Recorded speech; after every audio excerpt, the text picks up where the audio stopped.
बोलने का अवसर दिया और साथ ही मैं आभार व्यक्त करता हूं अपनी पार्टी की मुखिया आदरणीय बहन कुमारी मायावती जी का भी। माननीय राष्ट्रपति जी के भाषण में विकसित भारत की बात करी गई, लेकिन विकसित भारत की बात तब तक अधूरी है जब तक संविधान के चारों पॉइंट जो प्रियम्बल में लिखे हैं वो पूरे नहीं किए जाते हैं। सामाजिक न्याय, जस्टिस में सामाजिक न्याय, आर्थिक न्याय आज भी इस देश के अंदर दलितों, पिछड़ों, आदिवासियों को नहीं मिला।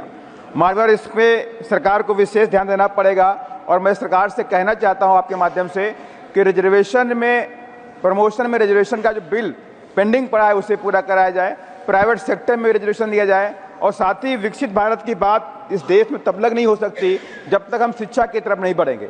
जितने भी इस देश बाहर की कंट्री हैं, डेवलप कंट्रीज हैं, उनके पास एजुकेशन के दम पर, साइंस और टेक्नोलॉजी के दम पर आगे बढ़ी हैं, लेकिन आज शिक्षा का बाजारीकरण किया गया। शिक्षा को तमाम सरकारों ने पीछे गरीबों से धकेलने का काम किया। आज शिक्षा गरीबों से बहुत दूर होती नजर आ रही है। इस पर भी मैं सरकार से आग्रह करूंगा शिक्षा को लेकर के गरीबों की शिक्षा फ्री की जाए।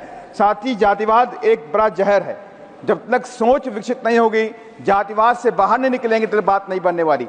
पूरे देश के अंदर जातिवाद की घटनाएं बढ़ी, अत्याचार की घटनाएं बढ़ी।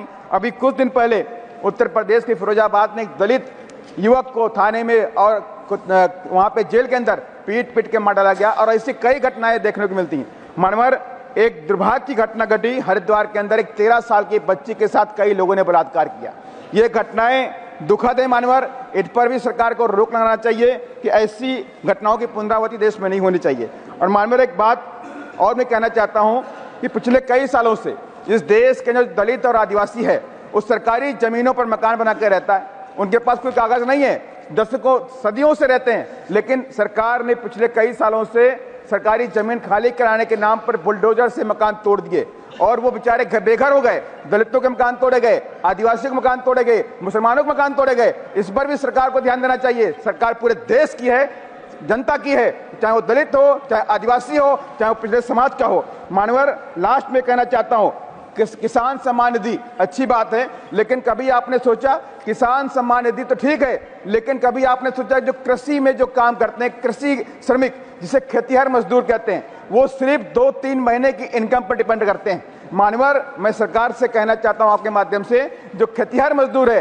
कृषि श्रमिक है, उनको भी किसान सम्मान निधि की तरह कृषि श्रमिक निधि देने का सरकार काम करे। और साथ ही मैं आपके माध्यम से कहना चाहता हूं कि SC ST जो हैं, आर्थिक न्याय कैसे मिलेगा? SC ST OBC के लोगों को उनके अपने पैर पे खड़ा करना पड़ेगा।